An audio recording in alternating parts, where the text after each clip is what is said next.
Lazarus es un concepto que se desarrolla y nace en el año 2004 con la intención de industrializar y acercar tecnologías muy complejas, muy privativas en ese momento, a través de la industrialización, a acercarlas al gran público, previendo la necesidad que existiría de servicios tecnológicos complejos a futuro. Se empezó con la parte de recuperación de datos, llegamos a ser el laboratorio de recuperación de datos con más volumen de Europa, llegando a dar cobertura a casi 14 millones de usuarios.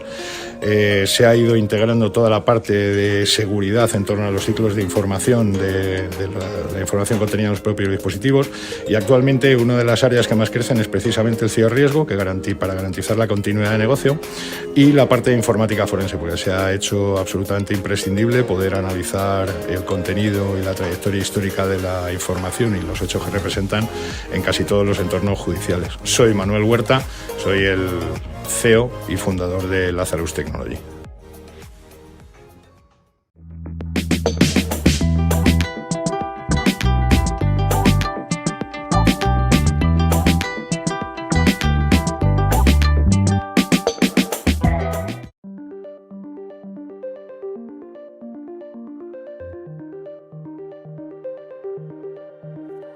Every organization today is facing a myriad of threats, from malware to ransomware to data breaches. And businesses large and small are seeing this malicious activity materially impact their bottom lines. Organizations need to identify, track, and stop cyber threats rapidly, cutting through the noise to identify the threat, resolving it without delay.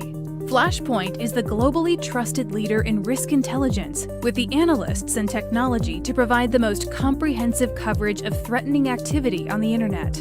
We work with public and private organizations to get ahead of cybercriminals, immediately reducing their exposure, leading up to a 5 times ROI for businesses, and saving time and money across the board while protecting your reputation.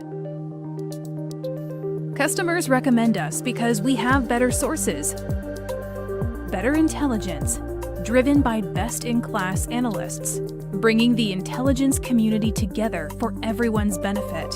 Our industry-leading software digs deep into the data to rapidly identify and remediate the most critical security risks. We're the best at what we do, giving your teams actionable data no matter what industry you're in.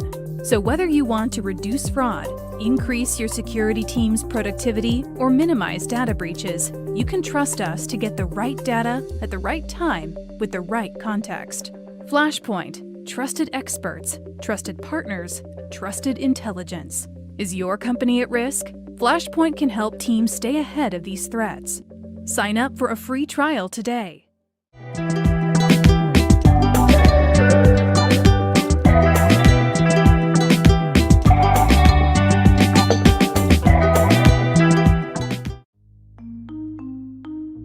Bigu es una plataforma de ciberseguridad especializada en la detección proactiva de phishing, suplantación de identidad en redes sociales, exposición de datos y mucho, pero mucho más.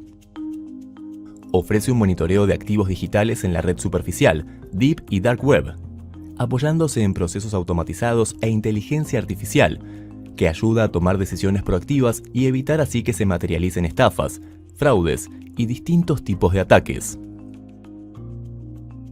Cuenta con la capacidad de otorgar una visibilidad completa, generar reportes claros y concisos en forma ágil y a un solo clic de distancia. Brinda alertas personalizadas.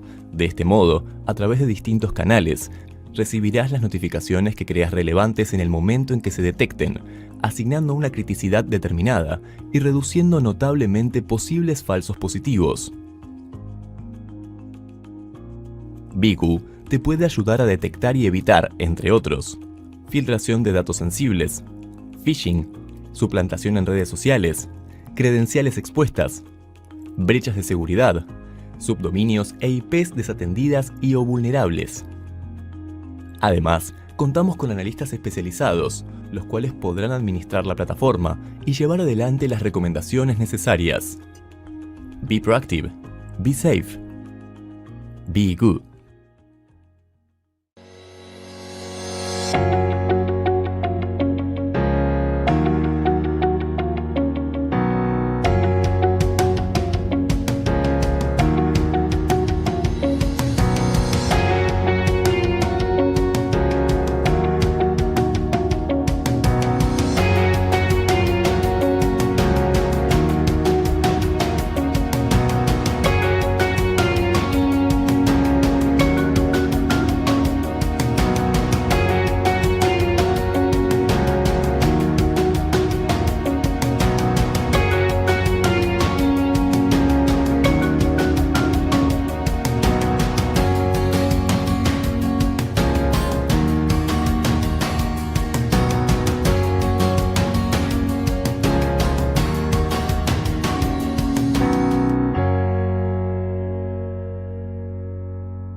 perdona la demora, ya sabes tú, al final, bueno, hay que tener, los jefes siempre tienen un poco de enchufe, ¿no? Pero no, siento porque al final se van acumulando un poquito, ¿no? Los tiempos. Así que directamente no hemos puesto ni intermedio ni nada porque te damos la bienvenida, sabemos que estás aquí a la espera. Hay que decir que Joan, actualmente estás trabajando en SEAT y estás liderando la parte del Red Team en cuanto a auditorías de seguridad y pentest.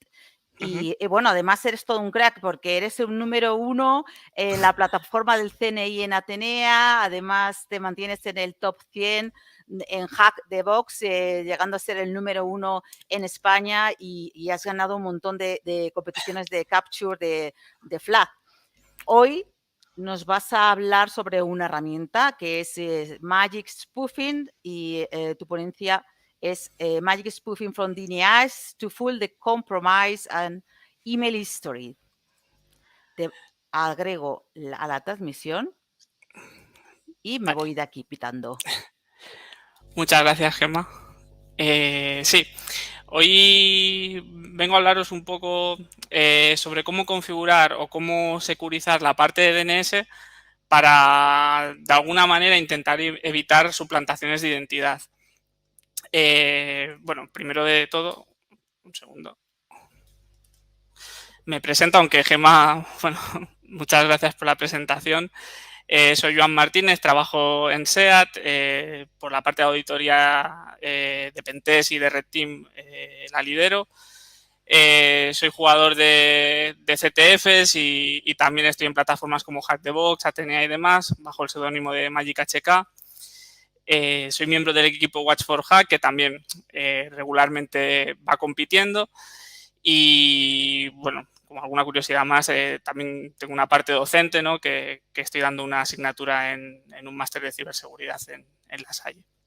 Os he dejado por aquí mi contacto, pues si alguno al finalizar la ponencia tiene alguna pregunta o simplemente quiere contactar conmigo, pues sin problema. También agradecer a la organización, es el segundo año que estoy aquí y la verdad es que muy contento. Vale. Primero de todo, quería hacer un pequeño análisis de casos de phishing y quería retroceder un poco en el tiempo al año 2020, el año de la pandemia. En este año, bueno, los incidentes de phishing ya habían diferentes portales digitales y demás que hablaban de que había un incremento, como que era prácticamente el vector de ataque a una empresa más común y sobre todo en los tiempos de pandemia. Si ahora nos fijamos en la actualidad, en el año 2022, esta tendencia parece que continúa. Hay titulares como que el 80% de los ataques de phishing tienen éxito y esto lo ha hecho un estudio de Proofpoint, que es una de las empresas que también tiene soluciones a nivel de pasarelas de correo para securizar este tipo de entornos. Se han detectado pues, campañas de phishing que afectan a temas de la agencia tributaria y demás. De hecho, en la captura de pantalla de la derecha es una captura de pantalla del INCIBE, donde regularmente ellos van publicando lo que serían diferentes noticias y se hacen eco, ¿no?, de empresas como Dropbox que también sufren este tipo de campañas. Hoy nos centraremos mucho en la parte que afecta al correo electrónico, pero no hay que olvidar que también hay otro tipo de phishing como la parte de teléfono móvil, códigos QR y demás.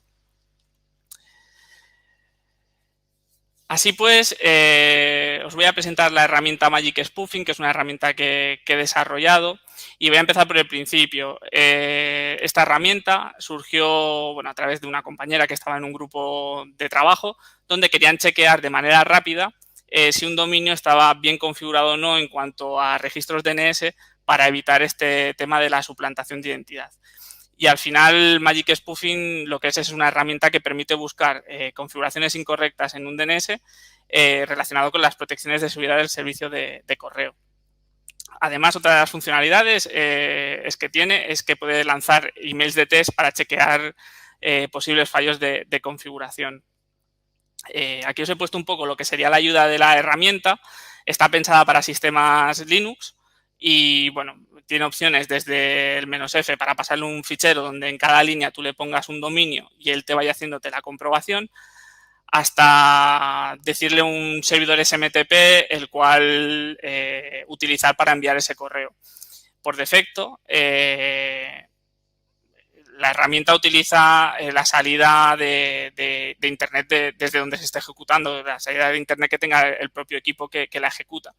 Eso tiene sus ventajas y sus inconvenientes, porque ahí sí que necesita un servicio postfix para enviar correos, pero los ISP, las IPs que normalmente tenemos en casa, suelen ser IPs recicladas, IPs que normalmente están marcadas como spam y que en algunas ocasiones cuando enviamos el correo simplemente como es un indicador de compromiso para el receptor, pues al final lo marca como spam. Entonces, la opción de utilizar un OpenRelay, encontrar un SMTP que sea capaz de hacer de OpenRelay y que tenga quizás una mala configuración, pues también está muy bien. De hecho, hicimos alguna prueba cuando creamos la herramienta, ya que encontramos algún servidor que permitía el envío anónimo y funcionaba mucho mejor.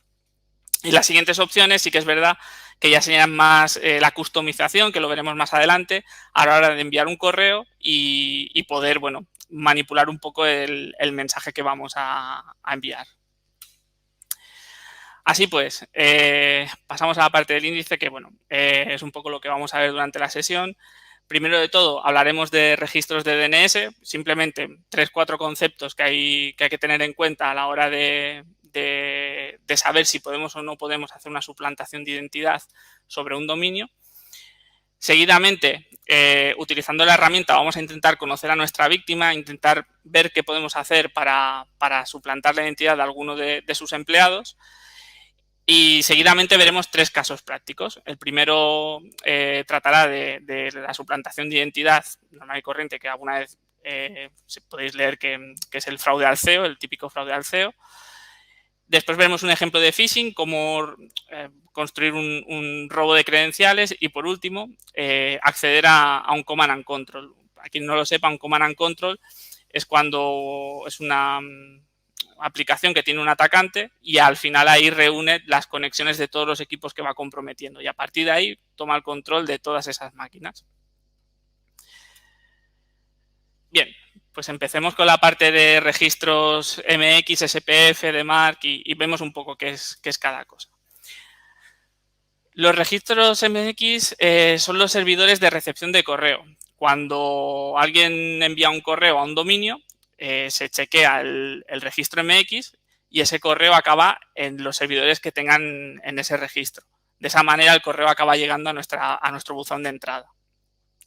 El registro SPF es un registro TXT que contiene texto y contiene los servidores autorizados a enviar correos electrónicos desde ese dominio.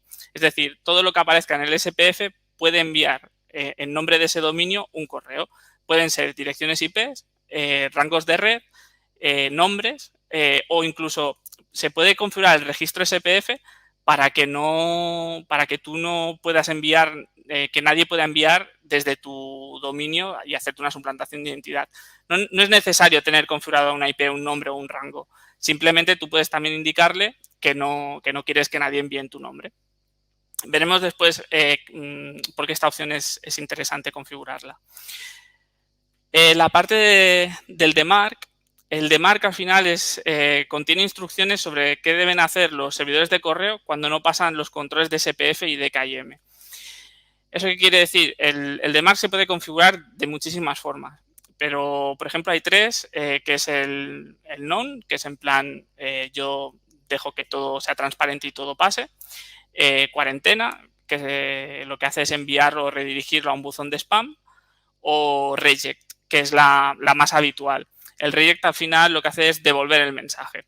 Entonces, cuando esto pasa, normalmente en el registro de MARC también se configura una o varias direcciones de correo o alias, que cuando los proveedores tienen un volumen de correos que se han rechazado, por ejemplo, envían a esas direcciones un resumen de todas aquellas personas que han intentado hacer una suplantación de identidad a nuestro servidor de correo y nos lo muestra en plan informe, en plan un documento de texto. Y la parte del DKIM es importante porque es cuando un servidor de correo envía un mail, firma ese mail con una clave privada. Entonces, cuando el mail llega, al final el servidor que recibe ese mail lo que va a hacer es, con su clave pública, intentar si la puede validar. En caso de que la pueda validar, pues sabe que la privada es correcta y el correo es lícito. En caso de que no la pueda validar, puede empezar a sospechar de que ese correo es spam. Más adelante veremos que no siempre eso ocurre. A veces hay servidores que simplemente ven la firma de KIM y dicen, bueno, pues este correo hacia adelante porque viene firmado, y hay servidores que sí que lo llegan a comprobar. Bien, ahora vamos a ponernos en un ejemplo un poco más práctico de todo esto que hemos estado explicando y al final nos ponemos en la piel de un atacante. El atacante tiene un correo electrónico que está a punto de enviar y necesita utilizar o un servidor de correo que puede ser o su propia máquina, localhost, o un SMTP relay. Cuando el correo llega aquí, lo que va a hacer es buscar el destinatario de ese correo. Aquí ya se añaden cabeceras, se añade información a ese correo para que cuando llegue al destinatario lo dé como bueno o como malo. Por ejemplo, en este caso, midominio.com va a hacer diferentes validaciones, entre ellas el SPF, el de Mark y el de KIM. Aquí es donde la aplicación de Magic Spoofing, entre comillas, actúa, ¿no? El objetivo es intentar utilizar un servidor de correo que cuando envíe al servidor de correo del dominio sea capaz de bypassar todas estas restricciones. Y al final con el objetivo de llegar al inbox y que al final el correo lo pueda llegar a leer el usuario. En el momento que el usuario ya accede a ese correo, puede ser que empiece a estar comprometido por diferentes tipos de ataque que veremos a continuación. Pero bien, primero de ello, vamos a intentar conocer a nuestra víctima. ¿Cómo podemos buscar con la herramienta debilidades en registros DNS de diferentes compañías? Vale. Con la herramienta podemos utilizar la opción "-d" y pasarle un dominio. De esta manera, lo que va a hacer es comprobar si ese dominio tiene los registros SPF y de Mark. Por detrás, lo que hace la herramienta en este caso es una operación muy sencilla. Lo único que está haciendo son dos consultas DNS, comprobar el SPF y el de Mark, nada más. Si los encuentra, él te dice que es presente y para ella no puede ejercer la suplantación de identidad sobre ese dominio. ¿Qué alternativas tenemos? Pues, por ejemplo, existe la opción de buscar el nombre de dominio con diferente TLD. El TLD al final es el .es, .com, .it, .de. Pues él va haciendo, según la extensión, va haciendo pruebas y nos va diciendo si ha podido o si ha encontrado esos registros o no los ha encontrado. Por ejemplo, en este caso, se le pasa el nombre de Tesla y empieza a hacer comprobaciones y vemos que en tesla.fr nos dice que el SPF y el de Mark no está configurado. Este caso es un poco curioso porque aunque el SPF y el de Mark no esté configurado, no tiene por qué pertenecer el dominio a Tesla en este caso. Aunque es un poco raro que Tesla no tenga los dominios de mercado de diferentes zonas geográficas. No es necesario que el dominio sea propiedad de la empresa a la que tú quieres atacar, simplemente que sea un dominio parecido, que sea un dominio de confianza y demás. Ya os avanzo que para mitigar este tipo de problemas, los equipos de Blue Team suelen contar con plataformas de threat hunting que lo que hacen es monitorizar nombres en el momento de la compra. Es decir, en este caso concreto, si Tesla estuviera monitorizando, oye, alguien va a comprar el dominio tesla.fr, tesla.es, tesla. Lo que sea, recibiría una alerta y se le informaría. Entonces, en ese momento, o Tesla o algo muy parecido a Tesla que pueda confundir a un usuario. Entonces, en ese momento se generan alertas en este tipo de plataformas y ya los equipos de respuesta a incidentes se pueden avanzar a un posible phishing porque ya conocen la compra de un dominio y que puede ser destinado a realizar este tipo de ataques.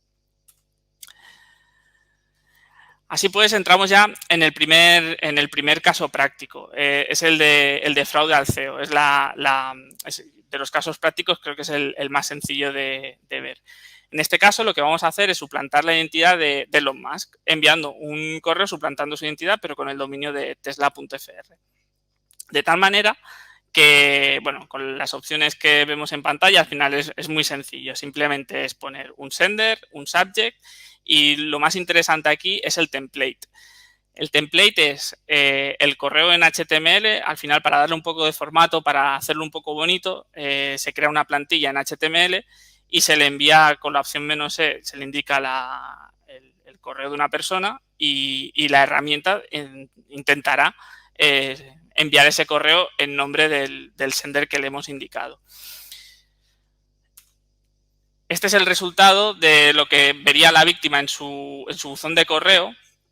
Y no es más que, bueno, en su inbox le acaba de entrar el correo como que Elon Musk le acaba de pedir un pagamiento inicial por la adquisición de Twitter y demás, le indica un número de cuenta, un importe y bueno, intenta hacer de alguna manera un phishing más o menos real, ¿no?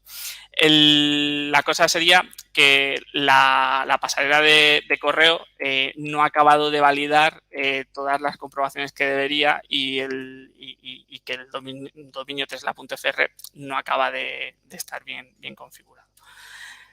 Este caso es un ejemplo real, es otro caso totalmente distinto, es un ejemplo real de suplantación durante una auditoría. Y en este caso, simplemente para hacer una prueba de concepto sobre un dominio.es, el cual tenía asociado un single sign-on, se intentó suplantar la identidad de un usuario y pedir que si podía facilitarnos unas credenciales. Ese correo se acabó enviando un Gmail y gracias a la buena reputación de la dirección IP que estaba enviando ese correo, el correo conseguimos que entrase en el inbox. Sí que es cierto que Gmail, Office 365 y demás tienen muchísimos mecanismos de protección que muchas veces impiden que esos correos lleguen. Desde resoluciones inversas, a veces intentan decir, bueno, tú me envías un correo desde este dominio.es, pero la IP esta no es la misma que me envía el correo. Me envía el correo una IP diferente que la que tiene el dominio el dominio.es. Entonces, eso es un poco complicado ahí también a veces. Lo que sí que podemos analizar un poco este correo, diferentes partes del mismo, y veremos como que cada plataforma de correo lo trata de manera diferente. Por ejemplo, en este caso, el SPF te lo marca como neutral. Eso es porque los registros SPF de este dominio.es no corresponden, no están configurados y ya Google lo marca como neutral. No tiene ninguna directriz, no tiene nada que hacer con eso. Y aquí una cosa interesante es la parte del received, porque él te dice received from el dominio.es. Esto es interesante porque la herramienta, por el propio funcionamiento del servicio de correo de Postfix, lo que hace es, cuando tú vas a enviar un correo, te cambia el nombre de tu equipo y le da el nombre del dominio. ¿Por qué? Porque el servidor de correo le pone unas cabeceras con el nombre de tu equipo. Entonces, si tú le dices que tu equipo es el dominio al que tú estás suplantando, cuando eso llega al servidor de correo destino, es como un check más que puedes bypassear, ¿no? Que te puedes saltar. Y después la herramienta propiamente ya vuelve a hacer otra vez el cambio a la inversa, cambia el nombre de tu equipo del dominio al nombre original que tú tenías. De hecho, aquí se pueden ver más campos. De hecho, se ve un received from 127.001, que al final esto sería una IP local, from un correo a un Gmail. Y la parte interesante es la de abajo, el DKIM signature. Como os comentaba, hay servidores de correo que esto lo que hacen es comprobar si la firma del mensaje con la clave privada es correcta, usando su clave pública.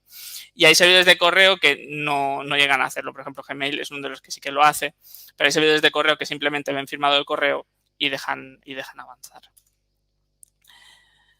Si seguimos en el siguiente caso, es el de robo de credenciales. En este caso, ¿qué necesitamos para preparar el ataque? Bien, lo que vamos a coger es una web, un portal de single sign-on, y la vamos a clonar. Utilizaremos una herramienta llamada SEToolkit. Al final, esta herramienta lo que hace es clonar o una web o coger un template de una web que ya hemos clonado previamente. Como la hemos modificado un poco, lo que hicimos fue clonarla y pasarle el fichero al SEToolkit. Después crearemos un template de reset de password utilizando una función lícita de otro formulario, es decir, nos registramos en un formulario de Tesla incluso y hicimos el típico password recovery, que esto te envía un correo y usamos ese modelo de correo para generar un mail de phishing. Importante después que cuando nosotros vayamos a ofrecer este portal en suplantación de la identidad del single sign-on, el dominio que utilicemos no esté marcado como spam, no esté marcado como un indicador de compromiso en las plataformas de los equipos de Blue Team, porque si no, las plataformas de correo al final se alertarán de ello y acabarán enviando el mensaje como spam. Y por último, enviaremos el correo con la herramienta de Magic Spoofing. Así vamos a ver un poco cómo sería esto. Y empezamos por el final. Vamos a ver cómo enviamos este correo. Lo que vamos a hacer es utilizar un template personalizado otra vez, que es el de Password Recovery. Y bueno, lo mismo, es el mismo funcionamiento que antes. Le indicamos un sender, que en este caso será el no reply, con un subject y se lo enviamos a un correo con la opción "-e". Al final la herramienta nos acaba indicando que el mail ha sido enviado correctamente con la dirección de correo que le hemos indicado. Esto es lo que vería la víctima en su buzón de entrada. Le acaba de entrar un correo que le pide restablecer la contraseña. Bueno, esto es lo que vemos en la parte de la izquierda. En la parte de la derecha vamos a analizar un poco el código fuente de este mensaje, las trazas, y veremos que es un poco diferente a lo que hemos visto en el análisis de las trazas de Gmail. Porque en este caso los equipos que están escaneando estos correos y mirando que si son spam, si no son spam, ponen otro tipo de cabeceras, como por ejemplo la primera que vemos de Xvirus Scanner, pues al final esto debe de pasarlo con un check positivo porque no lo para, no lo envía al spam y acaba entrando el mail en el inbox. La siguiente, el Received, te sigue diciendo lo mismo. La he recibido de tesla.fr. Claro, porque lo que os comentaba antes del hostname lo hemos cambiado, le hemos dado tesla.fr y le ha metido esta cabecera al propio servidor de salida de correo. Y por último, la firma de KM, que bueno, para dar un poco más de veracidad. Al final la herramienta lo que hace es generar un par de claves público-privadas e intenta firmar el mensaje para ver si el sistema receptor al final con eso ya le vale o no. Al final los sistemas de correo lo que hacen es en base a diferentes indicadores le da un score al correo. Y si ese score está por debajo de su baremo, lo acabará enviando a una bandeja de spam. Y si no está por debajo, acabará entrando en el inbox. Por eso a veces es un poco dispar, ¿no? Hay servicios de correo que es más difícil y servicios de correo que puede ser un poco más sencillo. De hecho, este servicio de correo es de una institución, bueno, más o menos pública. Sí. Por ejemplo, continuando con el ejemplo, cuando el usuario accede al enlace que le llega en el correo, al final lo que ve es el portal del single sign-on de esta compañía. Así que es verdad que aquí el dominio, bueno, se ha utilizado un dominio totalmente diferente, ya sería un indicador de que esto es un phishing, ¿no? Por la parte del usuario.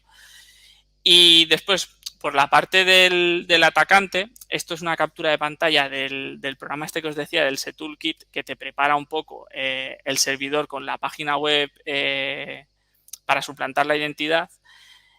Y lo que vemos es que en la parte inferior, cuando el usuario introduce en ese formulario su username y su password, al atacante le llegan tanto el username como las credenciales.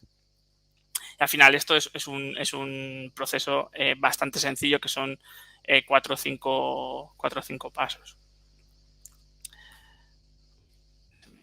Se me ha ido aquí. Vale. Por último, veremos la parte de acceso a nuestro Command and Control. Le vamos a dar una vuelta a todo esto que os he explicado y vamos a continuar un poco con el ejemplo y ver qué podemos hacer con esto. De momento lo que hemos podido hacer es una suplantación de identidad y quizás un robo de credenciales, pero el siguiente paso es utilizar la herramienta de Magic Spoofing utilizando de nuevo un template personalizado, pero que en este caso lo que vamos a hacer es enviar un link malicioso con la descarga de un ejecutable.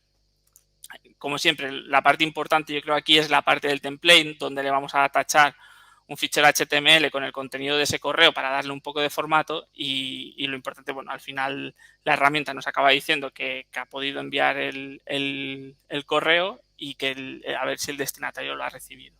Vamos a ver por la parte del destinatario qué es lo que recibe. Al final él recibe un correo, en este caso, para hacerlo un poco más también verídico, como estamos utilizando un dominio.fr, hemos formateado el texto del correo en francés y al final lo que se le indica al usuario es que se descargue un ejecutable, que no es más que un link a un servidor donde se puede descargar este fichero .exe y cabe decir que este fichero .exe, por ejemplo, cuando estuve haciendo pruebas, algún miembro del equipo me echó una mano para ofuscarlo con unas técnicas nuevas que de momento hay pocos motores de antivirus que detectan, que es Nimcrit más el LLVM, la técnica que utilizábamos. Y para hacer la prueba vino bastante bien, porque era al final, bueno, no me adelanto, ahora lo veremos más adelante. La parte del atacante, él en su servidor verá que ha habido la descarga de un fichero .exe, que es el firmware.exe, ¿no? Entonces, por la parte del command and control, esto es lo que os quería comentar. Cuando se genera un agente, se genera un fichero .exe, después se ofusca, como os comentaba, con técnicas un poco que ofrecen polimorfismo, que ofrecen ofuscación, que ofrecen, bueno, diferentes tipos de técnicas para saltarse las protecciones antivirus. Cuando el usuario lo ejecuta, a este command and control, que es el Power Empire, más la parte gráfica, que es el Starkiller, bueno, es un framework, una herramienta. Cuando el usuario lo ejecuta, le llega al atacante una conexión y en esa conexión él es capaz de interactuar con la máquina. Él ya se ha hecho con el control de ese equipo. Aquí vemos, bueno, pues un poco cómo ejecuta comandos, desde, bueno, comandos simples. En la parte de la derecha un ipconfig para ver la dirección IP, un password para PWD para ver la carpeta en la que se encuentra y le chequea el antivirus que tiene, la solución de antivirus que tiene puesta en ese equipo, ¿no? De esta manera, pues el atacante podría llegar a tomar el control de la máquina. Vamos a hacer un poquito de recapitulación, ¿no? De lo que os estaba explicando.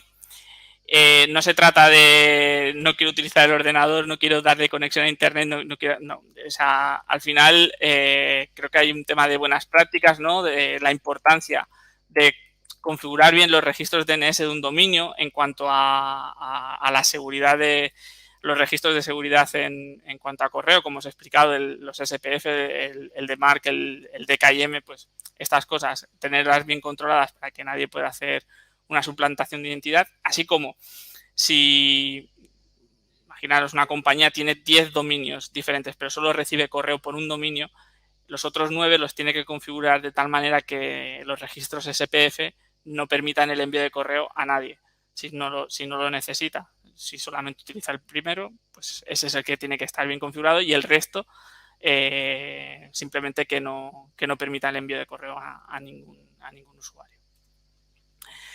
Creo que también la parte de concienciación de empleados con ejercicios de phishing periódicos, lo que sería la parte de awareness, creo que es muy importante, porque como os he enseñado en el ejercicio de phishing, al final cuando el usuario clica en el enlace, por mucho que un atacante esté utilizando un dominio que no está reportado como un indicador de compromiso, como un IOC, por mucho que sea nuevo, el atacante debería de ver pues que no estaba realmente en la web de Tesla y hay según qué indicadores que deberían de detectar, ¿no? Y esto se suele hacer un poco con un poco de training sobre los empleados. Y por último, utilizar pasarelas de correo seguras y mecanismos de detección. Al final hay muchas empresas que se dedican a esto, a ofrecer pasarelas de correo, las cuales ofrecen mecanismos extras de detección, ¿no? Con su parte de inteligencia para detectar si un correo es lícito o no es lícito. Y una de las cosas a mí personalmente me gusta mucho es a lo mejor tener dos soluciones diferentes por las que paso un mismo correo, que a lo mejor sí que es verdad que ofrece un poco más de lentitud, pero tienes dos motores o dos o más motores de inteligencia que están comprobando realmente que ese correo si es lícito o no es lícito. De esa manera, pues tenemos una capa extra, por así decirlo, ¿no? en cuanto a seguridad. Y bien, eso es todo. No sé si hay alguna pregunta, alguna duda. Hola, ¿qué tal? Pues muchísimas gracias. Lo primero, Joan, por tu participación. Ya nos estás diciendo que además ya habías participado el año pasado. Con tu participación entramos a lo que son las ponencias que sí ya tienen una parte más técnica, ¿no? Sí. Yo creo que algunos de las personas que nos están viendo sí tienen ganas de saber un poco cuál ha sido tu recorrido para poder llevar a cabo al final y poder utilizar estas herramientas. Bueno, al final, como comentaba, surge un poco de una necesidad, ¿no? De querer hacer unos checks, de querer hacerlo rápido, ¿no? Al final son todo consultas que sí que las puedes hacer a mano, por así decirlo, pero de alguna manera automatizar ese proceso con una lista y que se puedan ir rechequeando para comprobar que ya están mitigados algunos riesgos, pues el tema de la automatización creo que es la parte inicial del proceso. Y después el reto estaba en intentar enviar un correo, ya fuera ni que fuera un correo de test, utilizando un Open Relay o utilizando la propia conexión de la máquina y ver que realmente esto funcionaba, ¿no? Mira, tenemos alguna pregunta y casi siempre van a las herramientas, ¿no? Es como si las herramientas al final estuviera el quid de la cuestión de las soluciones, ¿no? ¿Qué herramientas, dice Gustavo, de ofuscación usas? Que si puedes dar algún detalle adicional. Últimamente estamos probando una herramienta que se llama Nimcrypt 2, que además utiliza combinado con LLVM. Y bueno, la verdad es que funciona, es un poco tedioso la instalación, es un poco tediosa, pero bueno, acaba funcionando bastante bien. Bueno, pues si quieres, ahora no me lo escribes por el chat privado exactamente cómo se escribe, para que pueda ponérselo también a Gustavo y a todos los usuarios que nos están viendo en este Intelcom. Aquí tenemos Pablo Hernández, que también te da muchísimas gracias, ¿no? Por tanto y tantas herramientas y sobre todo para un perfil principiante, ¿no? Que ayuda muchísimo, ¿no? Una de las amenazas, no sé si las amenazas que más sueles tratar son las relacionadas con el CEO o cuáles un poco serían las que más ahora mismo, pues... Bueno, hay diferentes campañas de diferentes tipos. El tema de robo de credenciales es el clásico, pero sí que es verdad que va evolucionando, ¿no? Y bueno, y además después hay otro tipo de campañas que por suerte cada vez nos afectan. La parte de ransomware, bueno, pues que hay algún tipo de campañas tipo Motet y demás, pero que las plataformas y el equipo de Incident Response lo tiene bastante controlado este tema. Pues no sé si hay alguna pregunta más, estoy intentando ver, pero aparte de agradecértelo, muchísimas gracias por la presentación y te agradecen tu participación y también te lo agradecemos nosotros. Ya tenemos una pregunta por aquí, que es lo que queremos, ¿no? Que se resuelvan dudas. ¿Los dominios que has tenido suelen estar protegidos o no? Según la verdad es que ha habido de todo. El ejemplo del caso real que expliqué fue una sorpresa encontrar que el dominio no estaba protegido. Fue una sorpresa. Pero hay un poco de todo y como comentaba antes, pues a veces si el propio dominio está protegido pero encuentras alguno similar que no lo está, pues también es una vía, ¿no? para intentar algo. Pero claro, lo ideal es encontrar que el dominio objetivo no lo esté. Y sí, en alguna ocasión sí que se ha encontrado. Muy bien, pues yo creo que con esto vamos a cerrar ya la primera tarde, la primera jornada. Joan, muchísimas gracias y Gracias. seguimos por estos mundos. Muchas gracias.